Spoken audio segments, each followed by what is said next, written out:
ஓம் ஸ்ரீ குருப்பியோ நமஹ. ஓம் கம் கணபதையே நமஹ. நம்ம ஸ்ரீநிகேதன் வலைதளம் வாயிலாக முருகப்பெருமானுடைய சஹஸ்ரநாமத்திலிருந்து தினம் ஒரு நாமாவளியை சிந்திச்சிருக்கின்ற தினம் 687வது நாமாவளியாக ஓம் மங்களப்பிரதாய நமஹ.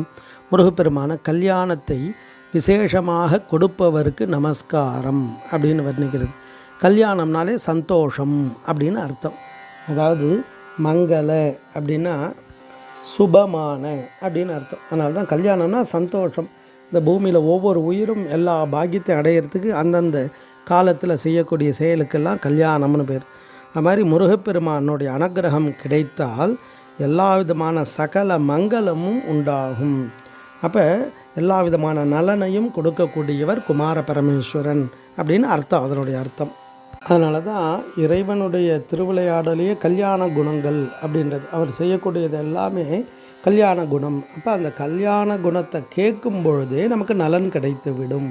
இறைவனுடைய புகழை நாம் கேட்டாலோ படித்தாலோ நமக்கு நன்மை கிடைத்து விடும். அப்பேற்பட்ட தன்மை உடையவர் அவர்.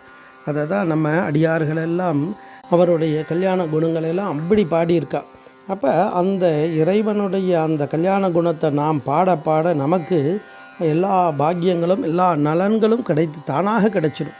அதை தான் சொல்கிறார், இரவு பகல் பலகாலும் இயலிசை முத்தமிழ் கூறி திறமதனை தெளிவாக திரு அருளை தருவாயே அப்படின்னார்.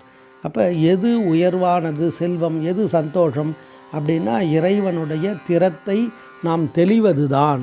அப்போ இறைவனுடைய அந்த உயர் குணத்தை நாம் அடையும் பொழுது நமக்கு அந்த தன்மை கிடைப்பதோடு மட்டும் அல்லாமல் நமக்கு என்னெல்லாம் வேணுமோ எல்லா நலன்களும் தானாக கிடைத்துவிடும். அந்த தத்துவார்த்தமான நாமாவளி தான் இந்த நாமாவளி. ஓம் மங்களப்பிரதாய நமஹ. ஸ்ரீ குருப்பியோ நமஹ. ஓம் சுப்பிரமணியாய நமஹ.